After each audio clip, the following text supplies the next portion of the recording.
Hey guys, I wanted to do a relatively quick video about how we've prepared our yard for owning a pet fox. This isn't scripted. I haven't taken too much time to put this together. I'm literally just going to walk you around my yard and show you some of the things we've done.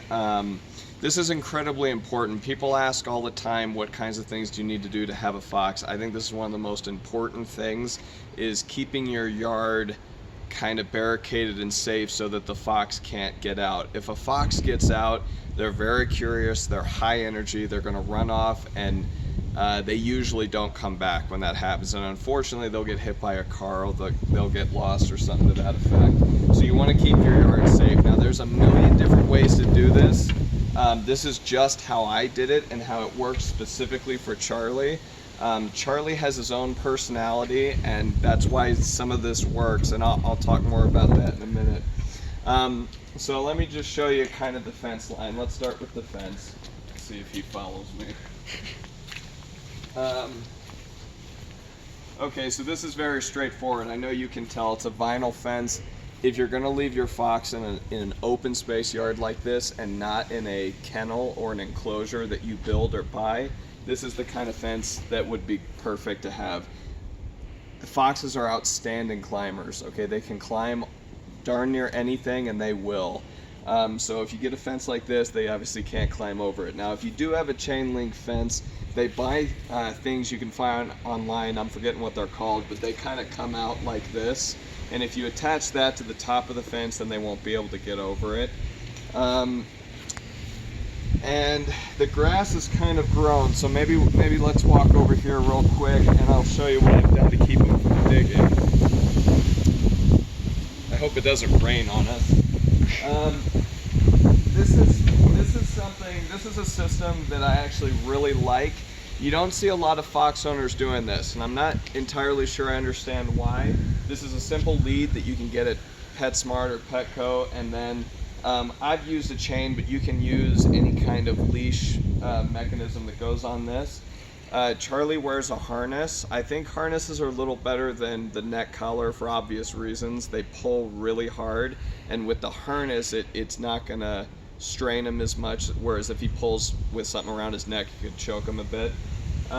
So this is important to have, because every once in a while I've got to go open that fence, or I've got to go through my garage, and I worry about him rushing past my legs and exiting out the yard. He doesn't do that all the time, but if he sees something shiny or he hears something, he'll follow it. So a lot of times it's good to just put him on a leash or some kind of lead. Now again, there's a million ways you can confine a fox so that they can't get out. Let's say you have people over and you just don't want to nip it at people. I also have these kennels that this lead is attached to. These are relatively cheap. These are like $350 at Walmart, and the thing is, you don't want to leave them in here for too long, because he can climb up this and get out of this. So a lot of people will put just a straight up, plywood kind of roof on here. Because I have the lead, he doesn't really go in here ever, unless it's just for like a quick 3 minutes, like I have to mow this part of the yard. He could go in there and I can close the door. If he's in there for longer than 3 minutes, he's probably going to poke his head out of here and leap over. In the fence, now foxes dig, and they dig a lot. The good thing with Charlie is he's always been a lazy digger. He digs a lot, but he doesn't dig deep, and he doesn't dig out. And some foxes will do that, so you have to know what kind of fox you're dealing with. I've had Charlie for over 3 years. I know his habits, I know what he's like, and I know he's a lazy digger. So for these parts of the fence where you can kind of see under the fence, first of all, I've got chicken wire that goes out 2 feet, and then when the fence comes up high where he can look under, I've got cinder blocks, because that deters him. First of all, he can't move the cinder blocks. Secondly, that deters him from wanting to even try to get under there. And this, I'll show you in the garage what I've staked it down with, but I've staked down the chicken wire that again comes out about 2 feet. Now again, you have to know your fox. It's not that a fox can't physically dig underneath this and dig out. I just know from years of having him that he's never gonna try. He's never in his life even tried to dig that far. The most Charlie ever digs is about like that. Now he has escaped. He's gotten out of my yard before, and actually if you see here, this is what I'm talking about. So he's dug this just about, you know, that much, but that's about all he will ever do because he's way too lazy. But there was a chicken wire part over here that didn't quite meet the other piece.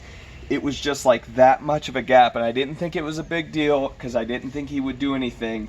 But it was kind of like this, but because he could see the other side and it was open, he dug underneath it and got out twice. So I had to really barricade that portion. But again, it's just all about knowing your fox. Now, people watching this are going to comment, you know, obviously you can dig the fence down 2 feet, and for some pets that will be necessary. But if you're moving into a house and you didn't install the fence yourself, another product you can do if your fox really likes to dig, they make those things. They're like this big. You know, they're yay wide. You hammer them into the ground and they got these spikes, so they deter digging, because a dog, or in this case a fox, will dig down. He won't want to dig farther past that because they're pretty deep. Okay, so when it comes to the fence, this is also an important thing that I don't think a lot of people think about. But if you have a fox, one of the things you don't want to happen is you don't want people opening that fence. Obviously, if your fox is free ranging like this. So we put locks. I'm not going to walk you over there, but we put locks on both sides of this gate so that, you know, I have to deliberately unlock it to open that fence. It also deters random people from coming in. I mean, obviously it does that, but really the reason I did it, because I'm not too worried. This is a very safe neighborhood. I'm not too worried about people breaking into my backyard. I have nothing to steal. But I don't want people opening that fence, or if kids in the neighborhood wanted to see Charlie, or if, you know, random utility workers. We have these solar panels that have to be checked from time to time. We've had guys try to come into the backyard when they thought we weren't home just to check that. Now, if they did that and I didn't have those locks, Charlie'd be out of there.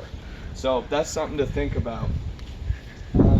I'm not going to talk too much about kennels and enclosures because you guys probably know all about those. You can buy a $5,000 to $10,000 enclosure that's made of galvanized steel and welded wire if you want to. They're great. The reason I don't like that is because as excellent as they are, it is a confined space, and it puts the fox in a position of having to be in a kennel that's only, you know, let's say it's a huge one. Let's say it's 20 feet by 40 feet. You know, that's not that big. With a setup like this, he's got square footage that's larger than my house. So he's got more space to play than I do in my own home. So I prefer this method. But again, you have to do it right, because if you're going to do it like this, they can still dig under the fence. So you got to be real careful, know your fox, and, you know, prep for that accordingly, either with a fence that's built down or with chicken wire like I've done. He's never going to get past that chicken wire. He'd have to go 2 feet out. He'd have to go down a bit and then 2 feet to get past that fence, which, yeah, he's just never had the gumption for that. Real quick, I think I have,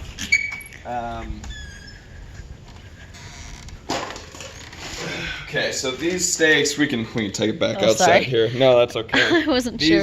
These stakes are really good. You can just buy them at Home Depot. They're heavy duty, like tent stakes. I hammered these suckers down. They've got these hooks here. No, it's not for you. I hammered these things down, and literally for each panel of fencing that you see, I probably hammered, oh man, I want to say like 7 or 8 of these for each of those. And this costs about $6 for these Vigoro stakes. Charlie likes to grab them from me.